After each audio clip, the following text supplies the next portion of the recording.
আসসালামু আলাইকুম দর্শক, আমি এখন আছি আমাদের গর্ব এবং আমাদের অহংকার জাতীয় স্মৃতিসৌধে।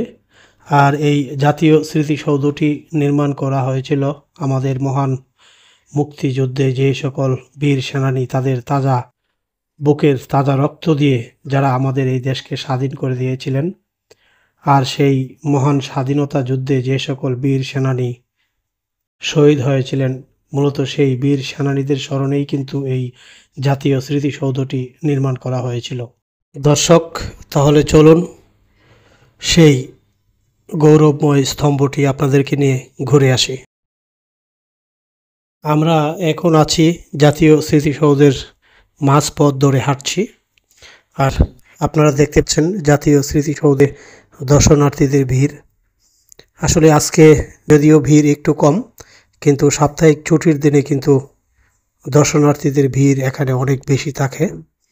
আর এখানে আসলেই সৌন্দর্য এবং জাতীয় স্মৃতিসৌধের যে ইতিহাস, সেই ইতিহাস জানার জন্য এবং জাতীয় স্মৃতিসৌধের চারপাশের যে প্রাকৃতিক পরিবেশ এবং যেই নান্দনিক সৌন্দর্য রয়েছে, সেই সৌন্দর্যকে উপভোগ করার জন্য কিন্তু দেশের বিভিন্ন প্রান্ত থেকে বিভিন্ন দর্শনার্থীরা এখানে এসে কিন্তু ভিড় জমান। স্মৃতিসৌধের চারপাশ যেদিকেই থাকাই যেন এখানকার রাস্তাঘাট এবং চারদিক অত্যন্ত পরিষ্কার এবং পরিচ্ছন্ন। রাস্তার দুই পাশে সবুজ গাছের সারি আর সবুজ উদ্যানে ঘেরা এই স্মৃতিসৌধটি যেন হয়ে উঠেছে একটি জীবন্ত কবিতা। আর স্মৃতিসৌধের দুই পাশে সুন্দর বহমান একটি লেক রয়েছে, যেই লেকের সৌন্দর্য এবং নান্দনিকতা যে কাউকেই মোহিত করবে। লেকের উপর স্বচ্ছ জলে যেই শাপলা পাতা তার সৌন্দর্য ছড়িয়ে আছে, আর এই শাপলা পাতা তার সৌন্দর্যের মাধ্যমে যেন সেই লেকটিকে অন্যরকম একটি উচ্চতায় নিয়ে গিয়েছে।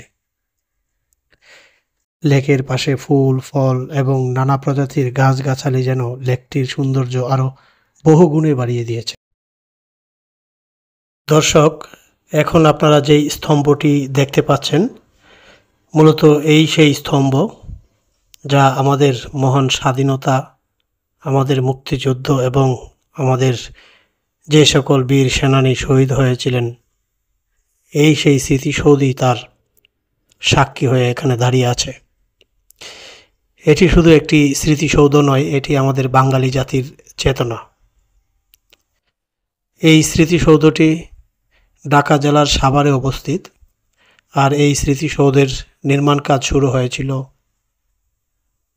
1978 সালে এবং এর নির্মাণ কাজ শেষ হয়েছিল 1982 সালে। আর এই স্মৃতিসৌধের স্থপতি ছিলেন জনাব চৌধুরী মাইনুল হুসাইন।